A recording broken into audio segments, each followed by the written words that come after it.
फतेहाबाद की राजनीति को लेकर हमने मई में बताया था कि बड़ा खेला होगा, जिसमें बताया था कि डॉक्टर सिवाच को कांग्रेस देगी टिकट और जजपा से इस्तीफा देंगे।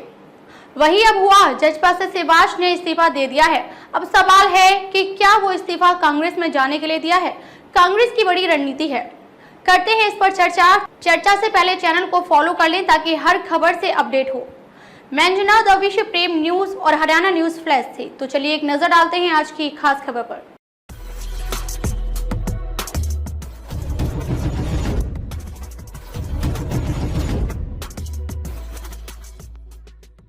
डॉक्टर सिवाच और स्वतंत्र बाला का कांग्रेस के आने से बड़ा हो सकता है फेरबदल।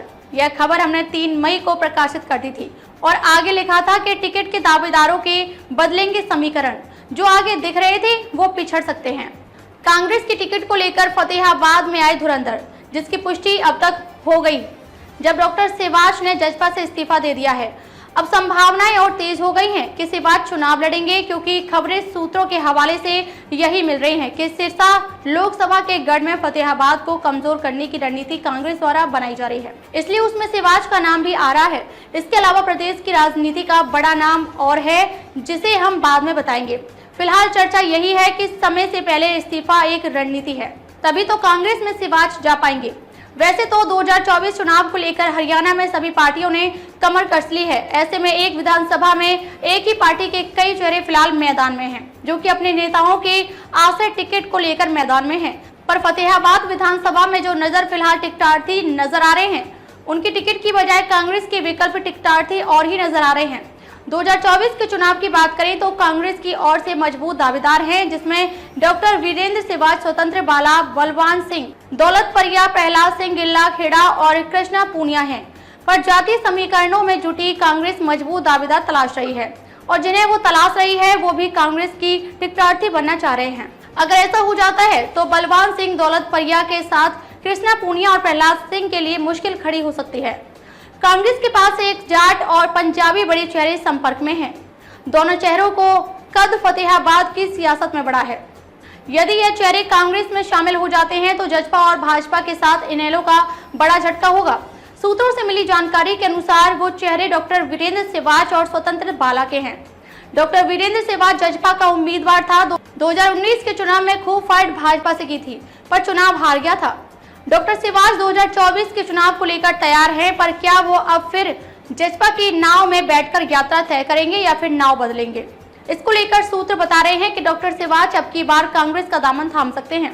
बेशक पहले ही मजबूत दावेदार बैठे हैं, पर डॉक्टर सिवाच शामिल हो गए तो कांग्रेस के नेताओं में अपना समीकरण बदल सकते हैं। 2019 के चुनाव की बात करें तो 2019 के चुनाव में दुड़ा राम ने फिर बाजी मार ली, जबकि डॉक्टर सिवाच को मजबूत दावेदार माना जा रहा था, जिसे शहर में ईमानदारी के साथ बेहतर छवि का नेता भी माना जाता है। 2019 के चुनाव में जजपा के उम्मीदवार थे, पर चुनाव जीते जीते हार गए। प्रत्याशी डॉक्टर वीरेंद्र सिवाच को लेकर उम्मीद थी कि वह भट्टू की जाट बेल्ट से 12 से अधिक की बढ़त लेकर निकलेंगे, लेकिन भट्टू की जाट बेल्ट ने उन्हें केवल 4964 मतों की बढ़त दी। यहाँ दुड़ाराम को जाटों के अच्छे खासे वोट मिले। डॉक्टर सिवाच चाहकर भी इस बेल्ट को जाट नॉन जाट में परिवर्तित नहीं कर पाई, पर शहर से अच्छी पकड़ होने पर भी भाजपा और जजपा के वोट बंटकर रह गए। फतेहाबाद शहर में कुल 34,963 मतदाताओं ने मत डाली, जिनमें भाजपा को 14,991, जजपा को 13,598, जबकि कांग्रेस को मात्र 4,721 मतों से संतोष करना पड़ा था। डॉक्टर सिवाच के साथ स्वतंत्र बाला का नाम भी सूत्र बता रहे हैं कि वो भाजपा छोड़ कांग्रेस में शामिल हो सकती है। तो यदि ऐसा हो जाता है तो कांग्रेस को एक बड़ा चेहरा पंजाबी मिल जाएगा, और पंजाबी वोट हार और जीत का बड़ा फैक्टर रखता है।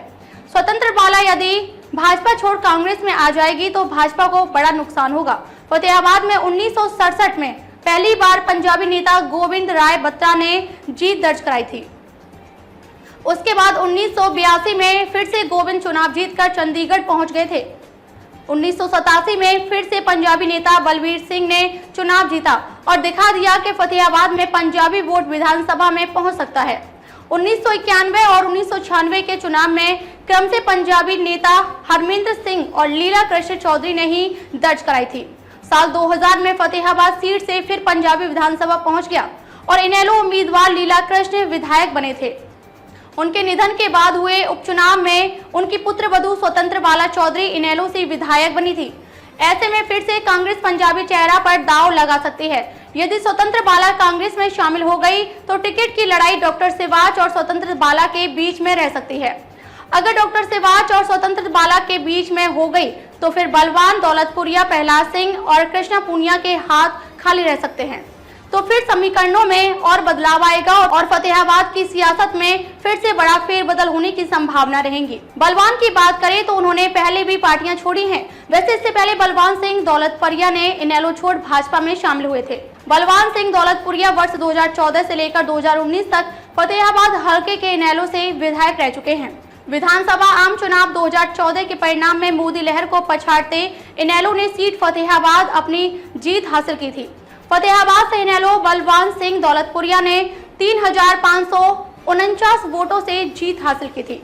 2019 के विधानसभा चुनाव में ठीक पहले बलवान सिंह ने बीजेपी का टिकट पाने के चक्कर में इनेलो छोड़कर बीजेपी का दामन थाम लिया था। लेकिन बीजेपी से टिकट की जंग में कांग्रेस छोड़कर भाजपा में आए दुड़ाराम बाजी मार गए थे। इसके बाद बात करें प्रहलाद सिंह की तो वे कांग्रेस के पुराने नेता के साथ हुड्डा के खासम खास माने जाते हैं। प्रहलाद सिंह ने 2009 के विधानसभा चुनाव में फतेहाबाद से आजाद उम्मीदवार के तौर पर चुनाव लड़ा था। जीतने के बाद उन्होंने कांग्रेस को अपना समर्थन दिया था। हुड्डा सरकार में उन्हें चीफ पार्लियामेंट्री सेक्रेटरी का पद भी दिया गया था। 2019 के चुनाव में उनकी हार हुई थी। अब 2024 में टिकट को लेकर घमासान रहेगा। वहीं कांग्रेस की प्रदेश महिला उपाध्यक्ष कृष्णा पूनिया भी कांग्रेस की सीनियर नेत्री हैं। वो भी सीनियर होने के नाते प्रथम पंक्ति में टिकट के लिए खड़ी हैं। ऐसे में देखना दिलचस्प रहेगा कि डॉक्टर सिवाच और स्वतंत्र बाला यदि कांग्रेस में शामिल हो जाते हैं तो टिकट की लाइन में खड़े नेताओं का क्या रुख रहेगा, यह तो आने वाला समय बताएगा। खबरों में अब तक के लिए बस इतना ही। फिर होगी आपसे मुलाकात कुछ ऐसी ही खास खबर के साथ। तब तक के लिए नमस्कार और देखते रहिए द विश्व प्रेम न्यूज और हरियाणा न्यूज फ्लैश।